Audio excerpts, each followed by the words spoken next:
नमस्कार फरीदाबाद, मैं सौरभ भारद्वाज और एक बार फिर आप सभी का हार्दिक अभिनंदन, स्वागत है। आज हनुमान जयंती के अवसर पर, हनुमान जन्मोत्सव के अवसर पर हम लोग पहुंचे हैं गांव मेवला महाराजपुर और यहां अखिल भारतीय वीर गुर्जर महासभा की ओर से एक प्रतिभा सम्मान समारोह आयोजित किया जा रहा है।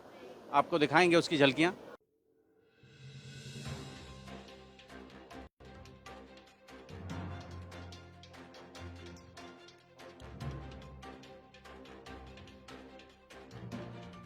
अखिल भारतीय वीर गुर्जर महासभा से अनुराग भैंसला हमारे साथ हैं, बात करेंगे उनसे। जी अनुराग जी, बड़ा कार्यक्रम था आज, प्रतिभा सम्मान समारोह। नहीं, हर वर्ष क्या करते हैं जी, भगवान हनुमान जी की कृपा से, महादेव की कृपा से क्या करते हैं, आप तो हर साल आते हैं, देखते हैं कार्यक्रम।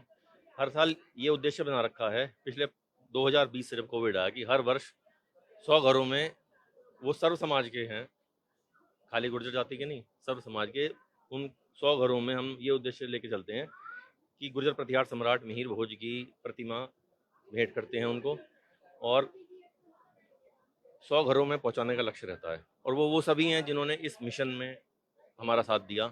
और जो देखिए, सबसे बड़ा माध्यम मीडिया होता है, तो मैं इतने साल से नहीं बोला, आज मैं ये बात कहना चाहता हूँ, इतने वर्ष हो गए जब हमने संगठन शुरू किया था 2012 में, तो आपका चैनल था voice of freedom, news portal चलता था।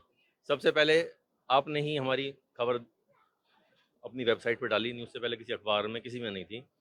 तो इस यात्रा में सबसे बड़े साथी, सबसे बड़े सहयोगी, सबसे बड़े हमारे मार्गदर्शक, बड़े भाई कह लो, वो आप रहे हैं। उस चीज़ को, मतलब मैं, और जब भी आवश्यकता पड़ी, जब आपने देखा होगा राम मंदिर वाला, जो राजेंद्र सिंह जी वाला था, जो उसमें आपने तुरंत एक्शन लिया और करा। और हमारी छोटी से छोटी और बड़ी से बड़ी हर खबर को आप बिल्कुल परिवार की तरह कवर करते हैं। और आपने अपने ऑफिस में जो गुर्जर प्रतिहार सम्राट मिहिर भोज की जो प्रतिमा लगा रखी है, वो जो वहाँ सुशोभित है, वो आप ही लगाइए, वो एक बहुत बड़ी श्रेष्ठ चीज़ है।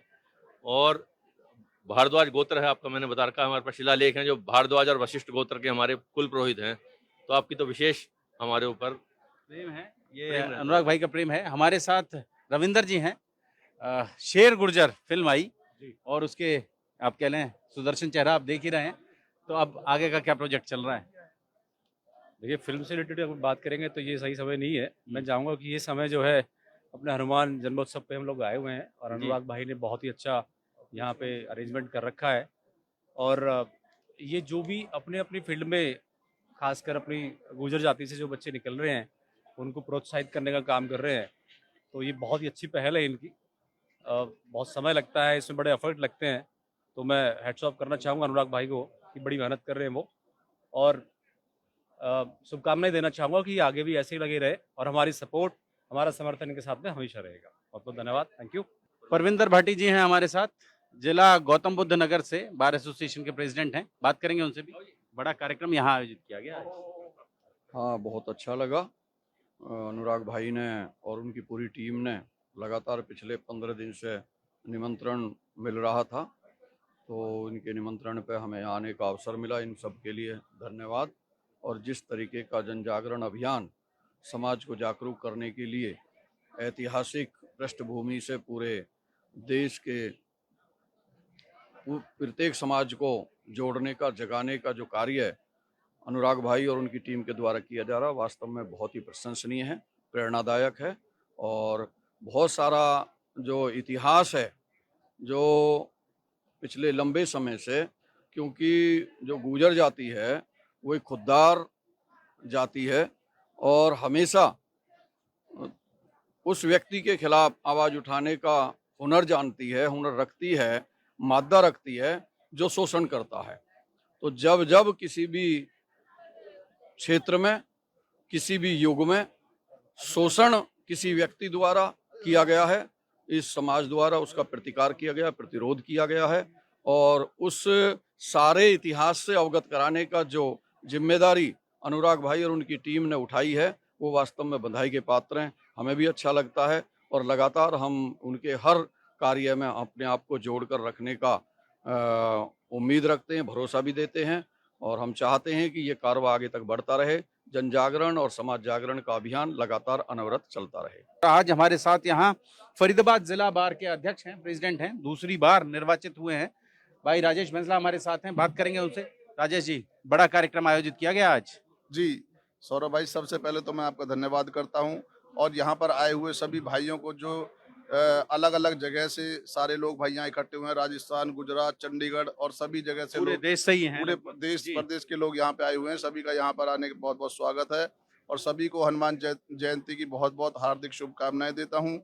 और अखिल भारतीय वीर गुर्जर महासभा के जितने भी कार्यकर्ता हैं, जितने भी इससे जुड़े हुए संस्था से लोग हैं, सभी को बहुत-बहुत धन्यवाद देता हूँ। भाइयों ने बहुत अच्छा प्रोग्राम किया हनुमान जयंती पर और मैं अक्सर देखता हूँ भाई अनुराग गुर्जर के माध्यम से इस तरह के आयोजन समय-समय पर किए जाते हैं और सामाजिक, जिसमें लोग सामाजिक रूप से भी और धार्मिक रूप से भी जुड़ते हैं। इसका एक समाज में बहुत अच्छा मैसेज जाता है, जिससे मैं सभी भाइयों को बहुत-बहुत धन्यवाद करता हूँ। ये बहुत अच्छी एक प्रथा, एक प्रचलन है। इसको इसी तरह चलाते रहने चाहिए और सभी हमारे मीडिया भाई जितने भी यहाँ पर आए हुए सभी का बहुत-बहुत धन्यवाद है। धन्यवाद सौरभ भाई। हमारे साथ हैं डॉक्टर दीपक बैंसला, रिसर्च करते हैं, गुर्जर समाज का जो इतिहास है उस पर कोशिश करते हैं नई-नई चीज़ें, सूचनाएं, जानकारियां जुटाने की, इतिहास को खंगालने की। बात करेंगे उनसे। मेरठ से हमारे बीच आए हैं। जी, डॉक्टर साहब। देखिए, मैं असिस्टेंट प्रोफेसर के पद पर कार्यरत हूँ एसएससी कॉलेज हापुड़ में। तो देखिए, गुर्जर के संदर्भ में बहुत सारी भ्रांतियाँ हैं। चूँकि मैंने पीएचडी इसी पे की है, ये शोध विषय यही रहा, तो मैंने जानने का प्रयास किया है कि ऐसी क्या भ्रांतियाँ हैं जिस कारण गुर्जर समाज को बार-बार बदनाम करने का प्रयास किया जाता है। कई बार ऐसा होता है कि हमारे महापुरुषों पर अन्य समाज के लोग दावा करते हैं, जबकि ऐसा सत्य प्रतीत नहीं होता कि गुर्जर समाज के जो महापुरुष है गुर्जर समाज के, जैसे मिहिर भोज को लेकर के पहले हमने देखा था, विवाद हुआ था, लेकिन उसका भी मैंने खंडन किया था। द हिंदू में मैंने एक उस पर अपना बाइट दिया था। तो जैसे मिहिर भोज था, मिहिर भोज इतना शक्तिशाली शासक था, इतना प्रतापी शासक था कि उसके बारे में अल मसूदी अपनी किताब महज उल जरब में कहते हैं, जो 942 में लिखी गई है, उसमें ये कहते हैं कि उत्तर भारत में बड़ा शक्तिशाली शासक है जो एक साथ 4 दिशाओं में अपनी सेनाएं भेज करके रखता है और उसकी सेना इतनी शक्तिशाली है कि वन साइड 7 से 9 लाख की सेना होती है। वो कहता है कि उत्तरी पश्चिमी सीमा क्षेत्र से गुर्जर हमारे बहुत बुरे दुश्मन साबित हुए। कौन कह रहा है? अल मसूदी, चूंकि वो एक अरब शासक, अरब लेखक है और वो ये कहता है कि 712 में पहला अरबों का आक्रमण हुआ और उसके बाद दूसरा आक्रमण 1000 में जाकर के हुआ। तो क्या इस बीच आक्रमण नहीं हुए? आक्रमण के प्रयास हुए, खूब किए गए, लेकिन वो कहता है कि उत्तरी पश्चिमी सीमा क्षेत्र से गुर्जर शासकों ने प्रतिहारी के रूप में हिंदुस्तान की रक्षा की। तो देखिए, यहाँ एक बात निकल करके आती है, गुर्जर को क्या कहा गया? प्रतिहारी। प्रतिहारी का मतलब होता है द्वारपाल। तो ये कहते हैं कि द्वारपाल के रूप में उत्तरी पश्चिमी सीमा क्षेत्र से हमारी मतलब भारत की रक्षा की। तो कहते हैं कि गुर्जर हमारे बहुत बुरे दुश्मन साबित हुए। और सम्राट मिहिर भोज के लिए एक वर्ड यूज करता है, बहुजाद। कोई कहता है बहुजाद बड़ा शक्तिशाली शासक है, बड़ा न्यायप्रिय शासक है। इसी क्रम में अगर हम आगे जाकर के बात करते हैं कि प्रतिहारी क्यों कहा गया, चूंकि प्रतिहारी का मतलब द्वारपाल होता है और चूंकि हम किसके वंशज माने जाते हैं? राम की जो क्लैन है उसके वंशज माने जाते हैं, राम के छोटे भाई लक्ष्मण के वंशज माने जाते हैं। ऐसा क्यों माना जाता है? चूंकि लक्ष्मण द्वारपाली थे, प्रतिहारी का काम करते थे। राम से मिलने से पहले लक्ष्मण से मिलना होता था, तो हम सूर्यवंशी कहे जाते हैं। तो इसलिए हमको क्या कहा जाता है? द्वारपाल। आज भी राजस्थान के बड़े बड़े राजवंश अपने आप को द्वारपाल कहते हैं। और इस बात की पुष्टि कैसे होती है कि हम रामवंशी हैं, लक्ष्मणवंशी है? पंडित छोटेलाल शर्मा जो एक बड़े हिस्टोरियन है, वो ये लिखते हैं कि जो दशरथ थे वो अपने लिए गुरुत्तर शब्द का प्रयोग करते थे। गुरुत्तर का मतलब होता है क्षत्रियों में श्रेष्ठ व्यक्ति, या दूसरी इसका हिंदी मीनिंग निकाले तो गुरुत्तर का मतलब होता है बड़ा व्यक्ति। तो ये कहते हैं कि जो क्षत्रिय बड़ा बड़ा कार्य करते थे, बड़े बड़े युद्ध लड़ते थे, उनको गुरुत्तर कहा गया और वही गुरुत्तर आगे वंश बना, गुर्जर बन गया। एक बात और बताना चाहूँगा, सामान्यतः हमारे समाज के प्रति ये कहा जाता है, उसको बदनाम करने का प्रयास किया जाता है कि कोई गुर्जर समाज को पहले डिनोटिफाइड जाति घोषित किया गया, उनको तरह तरह के उन पर आरोप लगाए गए, सामाजिक रूप से प्रताड़ना झेलनी पड़ी कि ये तो चोर हैं, डाकू हैं, लुटेरे हैं, तरह तरह की अवधारणाएं विकसित हुई। गजेटियर में लिखा अंग्रेजों ने। हाँ, गजेटियर में 1860 का जो 58 गजेटियर। हाँ, उसमें 1858 के गजेटियर में लिखते हैं, मेजर हैरियट का ये कोटेशन है कि दिल्ली और उसके आसपास के क्षेत्रों पर गुर्जरों ने कब्जा कर लिया, फिर से अपने पुराने काम चोरी, डकैती, लूट मार पर उतारू हो गए। ऐसा वो कब लिखते हैं? इससे पहले नहीं विवरण मिलता। ऐसा तब कहते हैं चूंकि 12 मई, 10 मई को क्रांति शुरू होती है, 12 मई को ये क्रांति जब बुलंदशहर पहुंचती है, तो उस समय 12 से 20 मई के दौरान बड़ा उथल पुथल का दौर था, उस समय क्रांतिकारी गतिविधियां काफ़ी घटित हो रही थी। तो उसी समय सिकंदराबाद में तैनात 2 चौकीदार जिनका नाम था सिम्बा और रामशाह। सिम्बा और रामशाह वहाँ खांड से भरी हुई जो ट्रॉलियाँ होती हैं, वे गुर्जर थे दोनों, उसको लूट लेते प्रतीकात्मक रूप से। ऐसा क्यों करते हैं वो, ये ऐसा इसलिए कहते हैं क्योंकि हमें क्या करना है, जो अंग्रेजी शासन है उनका सहयोग नहीं करना है, एक तरह से असहयोग करना है। इसी क्रम में उनको नुकसान पहुंचाना है। हाँ, उनको नुकसान पहुंचाना, क्योंकि चोरी या लूटपाट की घटनाएं हमारे यहाँ क्रांतिकारी करते थे पहले भी, चाहे वो भगत सिंह हो, राजगुरु हो, सुखदेव हो, मास्टर सूर्य सेन हो, जिन्होंने चटगांव में रेड हो या काकोरी कांड हुआ, हाँ, तो इस तरह के प्रतीकात्मक हुआ करते थे। तो ये ऐसी घटनाएं होती रहती थी। इसी क्रम में 19 मई को खगवास के मेहताब सिंह और नंगला गुर्जर के मास्टर सूर्य सेन, ये दोनों मिलते हैं और जाकर के सिकंदराबाद पर अटैक करने का प्रयास करते हैं। किन पर? ब्रिटिश अधिकारियों पर। तो उस अटैक करने के क्रम में इनकी हत्या हो जाती है, ये शहीद हो जाते हैं।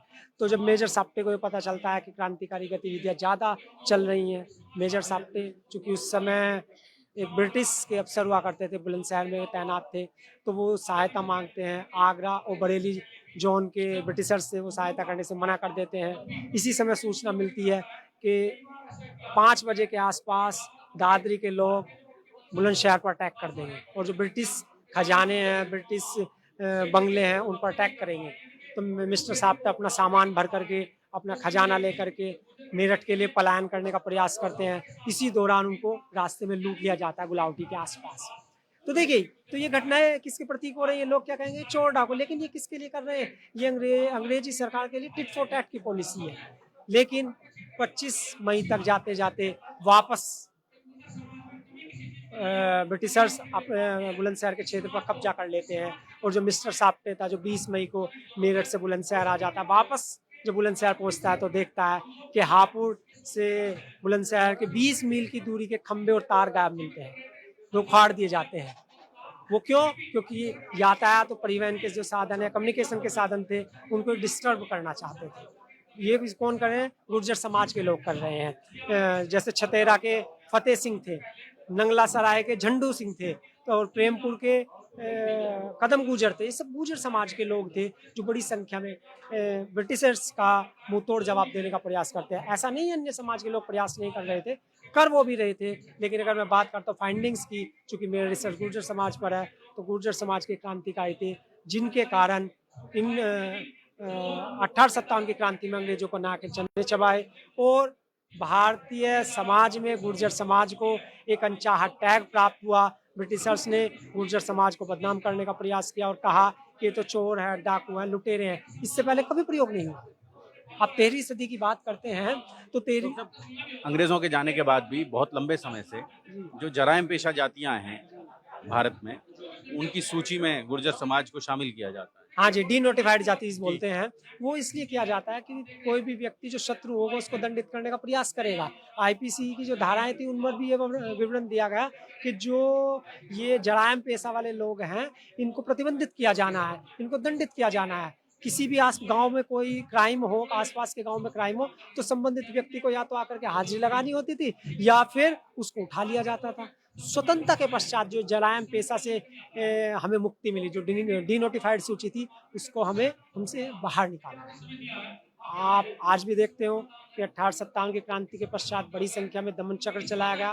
तो ब्रिटिशर्स ने जब दमन चक्र चलाया, ये फाइंड आउट किया कि किस किस क्षेत्र में किस समाज ने क्रांति की, तो उसको प्रताड़ित करने का प्रयास किया। जैसे नंगला, पांचली, बागपत रोड पर पड़ते पांचली, नंगला, उन लोगों को प्रताड़ित करने के लिए, पांचली तो आप जानते हैं धन सिंह कोतवाल का गांव भी था, उन लोगों को प्रताड़ित करने के लिए तोप भेजी। और तोप किसके लिए भेजी जाती थी? भिड़ले तोप हुआ करती थी उन लोगों के लिए कि जो उनके लिए भयंकर शत्रु हुआ करते थे। मोदी नगर के पास गांव है एक सीकरी, उसको पूरा जला दिया गया। तो बड़ी संख्या में गुर्जर बाहुल्य गांवों के साथ अत्याचार किया गया। गुर्जर लोग मुख्य मार्गों से हट करके फिर गंगा और यमुना के खादर में जाकर के शरण ली। जहाँ यातायात और परिवहन के साधन कम हो गए, उनको कम प्रताड़ना झेलनी पड़ी। फरीदाबाद नगर निगम के नवनिर्वाचित पार्षद लिखी चपराना हमारे साथ हैं, बात करेंगे उनसे। लिखी भाई, बड़ा कार्यक्रम आज आयोजित किया गया अखिल भारतीय वीर गुर्जर महासभा की ओर से, अनुराग भाई की ओर से। हर साल यहाँ हनुमान जन्मोत्सव पर यह कार्यक्रम आयोजित होता है, प्रतिभा सम्मान समारोह। आप भी पहुंचे हैं। हेलो सरोज, आपको नमस्कार। जो हमारे भाई हैं अनुराग बैसला जी, हमारे गांव से ही हैं, सेक्टर 45 में रहते हैं। ये हर साल इस प्रोग्राम को करते हैं अखिल भारतीय वीर गुर्जर महासभा का, तो हनुमान जयंती की पर करते हैं। तो हम यहाँ पर आए, इन्होंने बहुत बुलाकर जो मान सम्मान दिया, उसको हम तहे दिल से धन्यवाद करते हैं। और जो पूरी टीम है ये हमारे समाज के लिए बहुत बड़ा काम कर रही है। इन्होंने पूरे भारतवर्ष में अपनी टीम जोड़ा हुआ है लोग। तो ये जो टीम है हमारी, जो पुरानी जो हमारा जो इतिहास है उसको उठाने का काम कर रहे हैं। और जो हमारा इतिहास पहले दबाया गया था, तो इन्होंने बहुत सारे ऐसे काम किए, जैसे मुरैना में इन्होंने जो मंदिर है, वहाँ मंदिरों का जो निर्माण की चीज़ बताई है, तो ये बहुत अच्छा काम कर रही है हमारी टीम। और इसके लिए मैं अनुराग भाई को बहुत बहुत बधाई देता हूँ।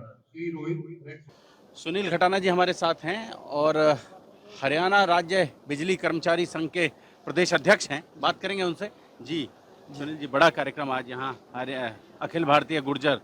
अखिल भारतीय वीर गुर्जर महासभा की ओर से आयोजित किया गया है। जी जी जी, ये बड़े भाई अपने भाई अनुराग जी हैं और बड़ा अच्छा कार्यक्रम करते हैं। हर बार समाज को जोड़ने के लिए एक मुहिम इन्होंने चला रखी है।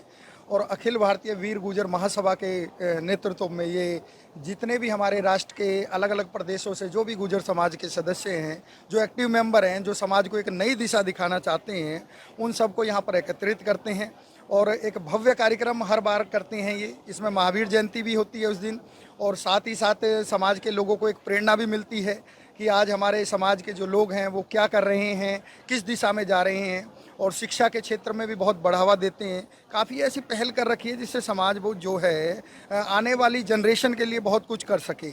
नए युवाओं में जोश भरने का काम करते हैं।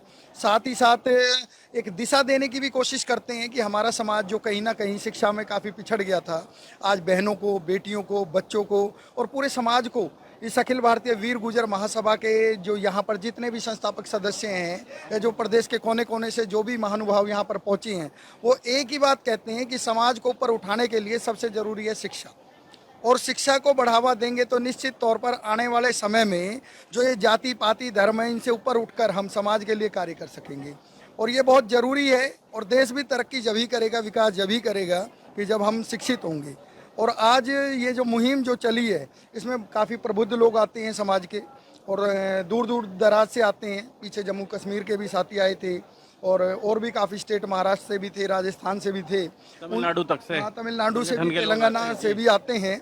और उन सबसे मिलजुल कर एक दूसरे के बारे में पता लगता है, एक दूसरे की संस्कृति के बारे में हमें पता लगता है। और ये पता लगता है कि समाज कहाँ पर, किस क्षेत्र में क्या क्या कार्य कर रहा है और हमारे बच्चे कहाँ कहाँ पहुँच गए हैं, किस क्षेत्र में आगे बढ़ रहे हैं। चाहे वो सामाजिक धार्मिक क्षेत्र हो या व्यवसाय का क्षेत्र हो। बड़े डॉक्टर हैं, इंजीनियर हैं, आईएएस हैं, आईपीएस हैं, सारे के सारे लोग यहाँ पर आते हैं। एक दूसरे से मिलना और जुलना हो जाता है और जो भी समाज के लिए अपनी तरफ से बन पड़ता है वो सभी साथी करते हैं। जोड़ेंगे फरीदाबाद आपको शहर की ऐसी ही और महत्वपूर्ण खबरों के साथ। बहुत बहुत धन्यवाद।